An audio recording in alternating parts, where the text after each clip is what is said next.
Hi everyone, Mon here, Intuitive Soul Savant. Welcome back to the channel. Thank you everybody, the subscribers that have been watching my video. I've made two in the last week, one on Uranus in Gemini. So if you haven't seen that, catch that video. It's very interesting. I feel like I could do a part two. But what I'll do is I'll just keep, we'll keep discussing this because this is 7-year transit, Uranus in Gemini. So we'll keep discussing that one. All right. And I made a full moon in Scorpio video. And we just had the full moon probably 8 hours, 9 hours ago. And when the moon is full in Scorpio, it's never easy. All right. It's a fixed sign. It's fixed energy. It's a very deep, deep, deep energy. So if you're still feeling the effects of the full moon, stay with those feelings. Allow those feelings. Don't pull the veil down and escape from those feelings, because how we heal deep wounding is we allow the feelings to rise up through our body, which is uncomfortable, yes. We feel it and we allow it to move through us. And the more that we do that, the less energy is behind those feelings, and we will feel more comfortable.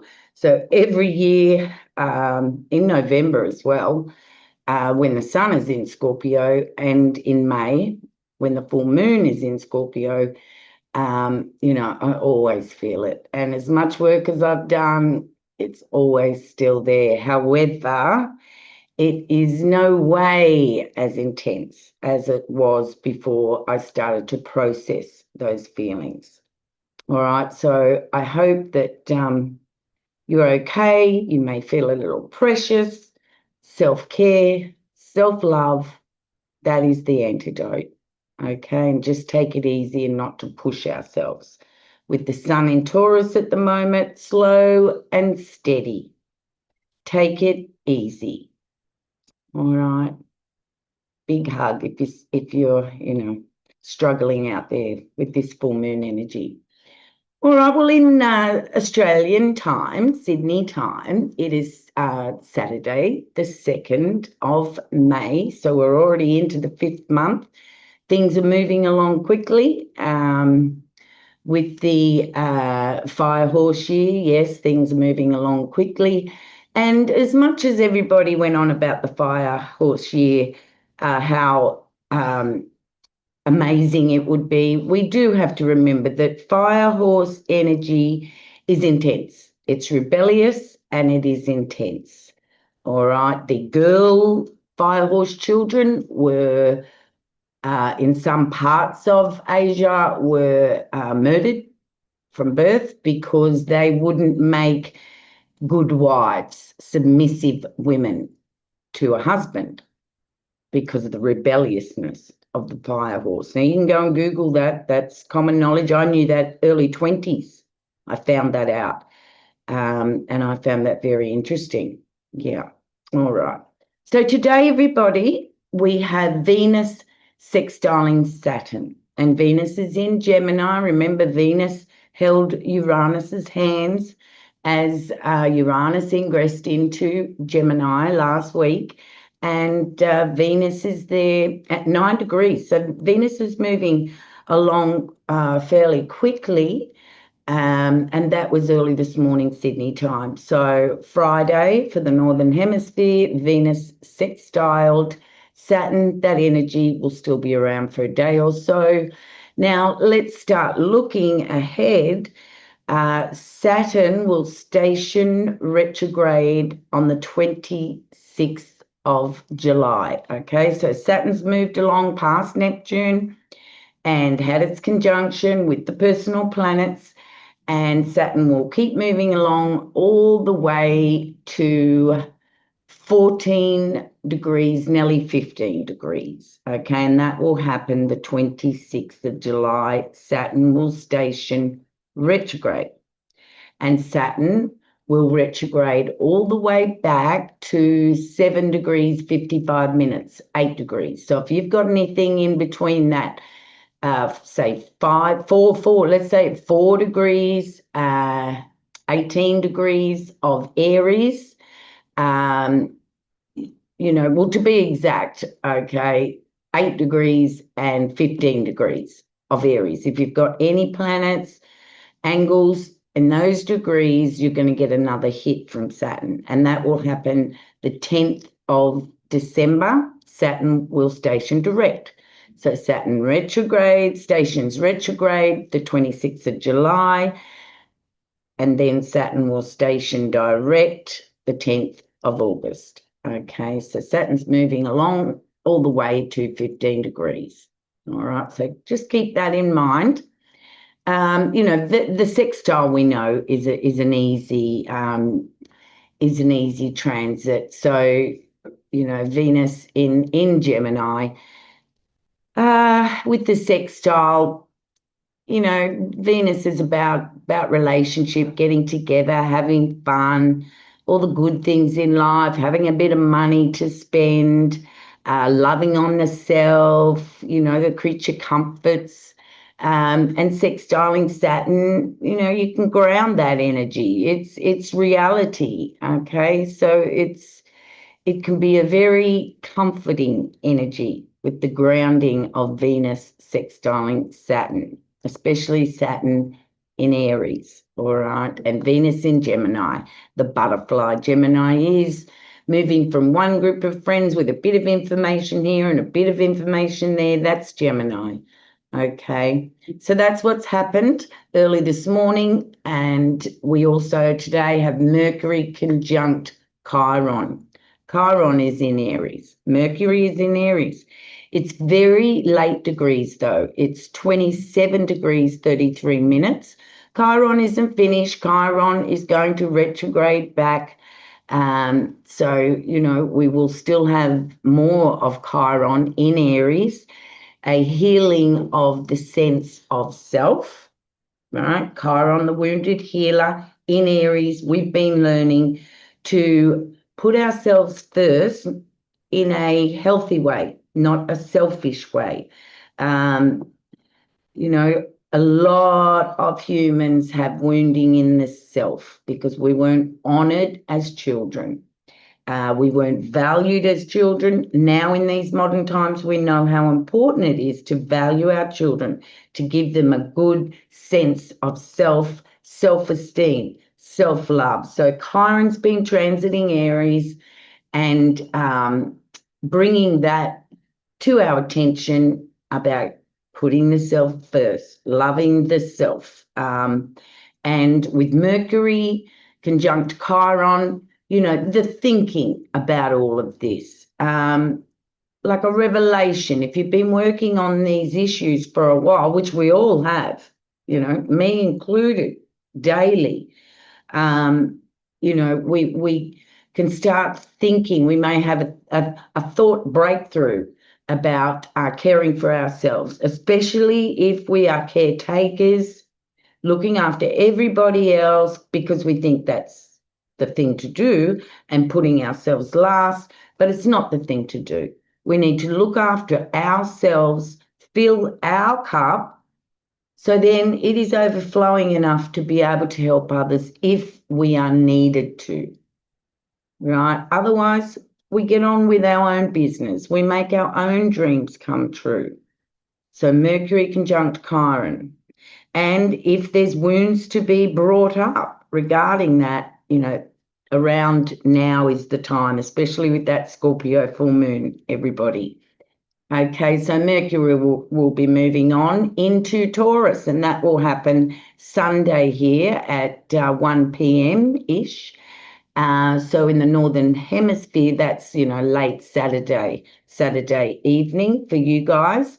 And Mercury into Taurus, Mercury after being in Aries and all this fast thinking and, wow, get this done, get that done. We had so much energy going on in Aries. It was, chaos is more a Uranus word, but it was intense, okay? A lot of Aries, have ended up sick in hospital. They just keep coming through my door for hands-on healing, Aries. And, with Neptune and Saturn conjunct at 0 degrees in Aries, Aries is in the spotlight. There's no doubt about that. But Aries for all of us is the self, the will, the ego. And if we're wounded, sometimes it's hard to get to find that energy to do the self, to walk forward with the self in mind and what is best for the self. All right. So Mercury ingressing into Taurus tomorrow here, Sydney time. And, Mercury will be thinking about the peace of Taurus, the comforts of Taurus, the security of Taurus, the stability of Taurus.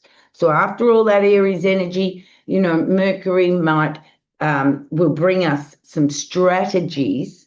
Mercury in Taurus will bring us strategies to calm down, to get grounded, especially after Uranus ingressed into Gemini. Right, so Mercury in Taurus, just calm down, get grounded, stable, caring for the self. It's ruled by Venus. It's it's a self-loving sign. Do what the Taurus energy loves, and that is to bring security to itself. Right, so Mercury ingresses into Taurus tomorrow. Now, there's no aspects here on Monday in Australia, but Tuesday, the 5th of May, at midday, Mars in Aries. Remember, Mars is behind all the personal energies. Venus is leading the pack, the feminine energy. Mars, the masculine energy, is behind the Sun, Mercury, and Venus, activating all of the points, the big degrees where we've had big energy happen. So Mars is squaring Jupiter. It's at the end of the second decade, so it's at 19 and a half degrees. Mars is in Aries and Jupiter is in Cancer.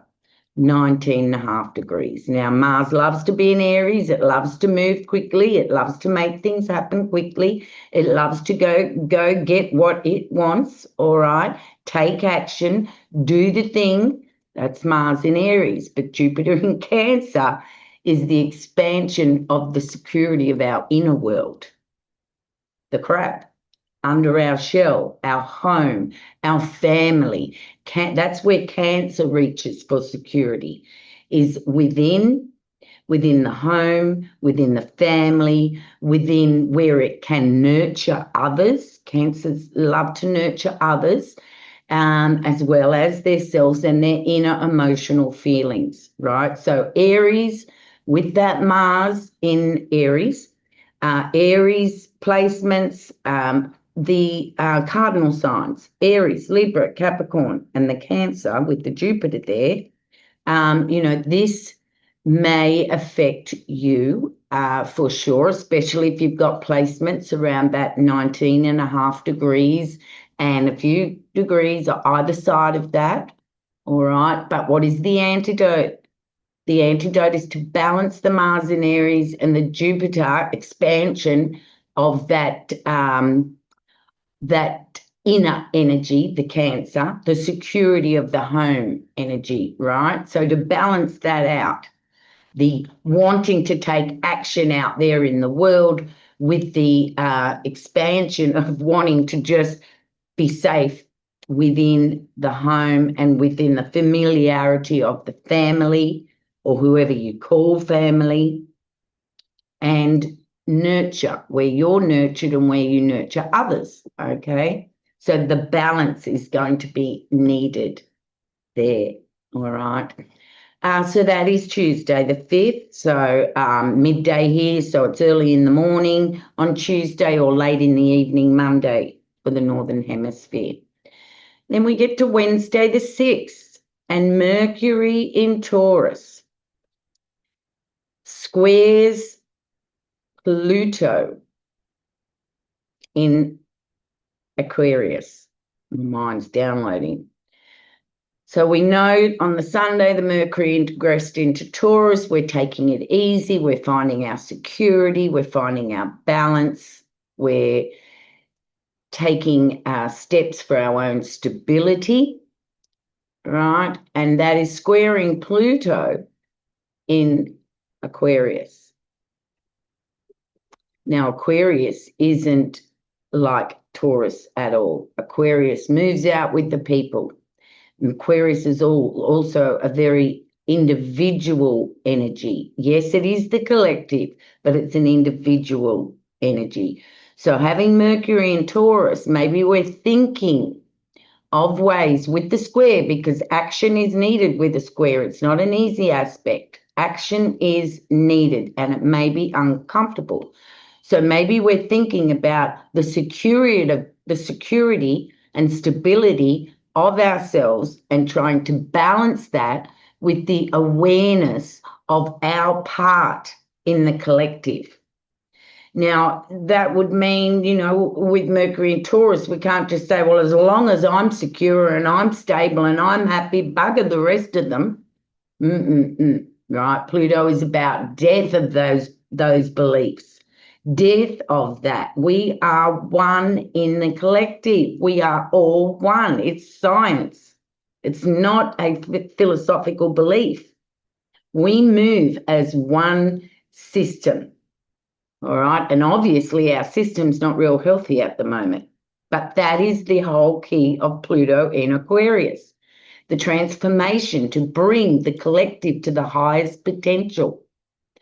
So rather than us think, I'm just looking after myself in a fearful way, not in a healthy way, a fearful way, start thinking, yes, I need my stability and security, but am I putting my needs before the needs of others? And some of you will probably understand that, okay? So that's Mercury square Pluto. Now, Pluto on the Thursday will be stationing retrograde. So Pluto is not actually moving, right? So this Mercury in Taurus is going to square Pluto, which is stationary, right? It's exact stationary the next day, but it's stationary. And when these big outer planets station retrograde or direct, it's like turning a big ship around.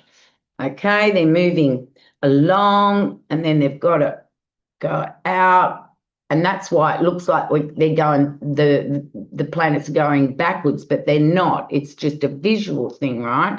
But all of these outer planets, when they station, they are much stronger.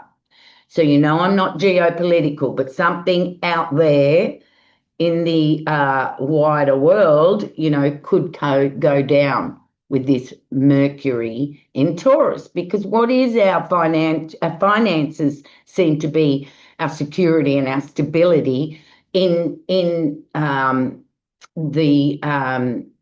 what's the word I'm looking for? Well, in humanity, not us, not spiritual warriors and seekers, star seeds, whatever you want to label yourself. We're sort of working towards leaving all of that behind and becoming one with the collective. So who knows what will happen out there? I'm not going to forecast anything, but all I'm saying is with Pluto, with Mercury squaring Pluto and Pluto stationing retrograde, anything can happen in the media. Mercury, okay, that may make us feel a little insecure and unstable, right? So you get that sort of energy there. And also on the Wednesday, when Mercury squares Pluto, Mercury will be sextiling the nodes, and that'll be from Tuesday, Tuesday, Wednesday, Thursday. Mercury will be sextiling those nodes. The North Node sextile in Pisces and trining the South Node in Taurus. right? The earth and the water. So, you know, our thinking, our communications, the media, what have you, is in good aspects to that north and south node, right? So we can work with that energy. The north node in Pisces of spirituality, having a spiritual perspective of what's going on when Mercury squared Pluto. Mercury trining Taurus, Mercury in Taurus trining the south node in Virgo, right? Let's get some plans, some strategies, okay? Personal strategies. Let's care for our physical self. Let's plan, you know, for anything that we may perceive that we need to plan for our future. All right, Mercury in Taurus is wanting security and stability. North node in Pisces, a higher awareness, a higher understanding of who we are as human beings in these times of evolution, Pluto in Aquarius, and change, Uranus in Gemini. All right, lots of change, fast changes, mental changes, communication changes, media changes, all of that. And with Uranus in Gemini, something I didn't mention in that video is the central nervous system of everybody's bodies. This is so important. I can't believe I missed it. We have to balance that out ourselves. We've got to ground that energy, can make the heart palpitate, can give you the jitters. If you're coffee drinkers, you know, step back on the coffee a bit because, you know, Uranus and Gemini is like having 10 coffees when it affects the nervous system, right? Shaky, shaky. All right. And that's ongoing for the next 7 years. And if you watch the Uranus and Gemini video, it's connected with our mental health as well. And that's very, very important. Our central nervous systems, sympathetic nervous systems, empathetic nervous systems. All right. So that's Mercury in Taurus, sextiling the North Node in Pisces and trining the South Node in Virgo. Health, what do we got to get rid of that's actually causing us to be more have less stability than what we would like to feel comfortable? All right, and then Thursday brings us to the exact of the Pluto station retrograde, and that will be early in the morning here Thursday. So that's another aspect for you guys on Wednesday. Something else about the nodes that we need to think about into the future is those nodes are going to be changing into North Node Aquarius, South Node Leo, and that'll happen on the 27th of July. It's only a couple of months away. So, you know, Jupiter is going to be ingressing into Leo. You know, the outer planets are all going to vibe very well with Jupiter ingressing into Leo, but Pluto is going to meet that North Node, right? Or the North Node. Yeah, Pluto will eventually meet that North Node. Okay, so, you know, these are big times, even though April was supposed to be the big month, it's still going on. You know, I'm not catastrophizing this like younger astrologers, like never been seen before, all that sort of stuff. Well, you know, really, who has been through an evolution like this that's alive on this planet today? I mean, I've spent 60 years here. The changes here have just been mind-blowing.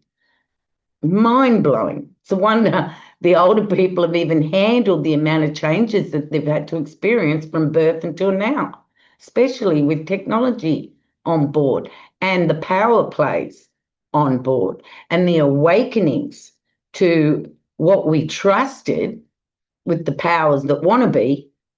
All right, it's big times, but let's not catastrophize it. We're here. We chose to be here. We're alive. We've just got to do it. It is what it is. Okay, so Pluto stationing on the Thursday this week. And, you know, the guys that'll feel this is the fixed signs, of course, the early degrees of the fixed signs. They've been going through it for a couple of years. Pluto will get back to 3 degrees for minutes. So even the late Capricorns, the late cardinal signs will feel the effects of the Pluto station direct, which happens on the 16th of October. Right now, it is a 3-degree orb, but on this channel, we've decided no, it's not, because we've experienced on this channel the effects of Pluto when it can be 10 degrees away from aspecting any of our personal planets. And because Pluto's in Aquarius, the collective, we're all going through a dark night of the soul. Right? We're all doing it. Okay, this channel was built on Pluto through Capricorn and how I experienced that. And if you go back over, if you go into the playlist, there's so many, I think there's 20, 30 videos about Pluto, you know, and I will continue to make more videos because we need them. We need to die to the old selves. This is evolution, transform and rebirth as a collective. So here in Australia, there's no aspects on Friday. I'll be back next Saturday. I love you all, and I thank you so much for sticking around. You can help this channel by liking the videos, subscribing, popping a love heart or whatever in the comments to help the algorithms because they need help. They actually need help. So I love you. We've got Mercury going into Taurus this week, and we've got Pluto stationing retrograde. All right, we've got that Mars squared Jupiter and the Mars and the Mercury square Pluto. All right. So if you're coming off that Scorpio full moon, I just send a big hug out to you because I know what it's like. I really, really do. I have compassion. So everybody, thank you, and I'll see you soon. Bye.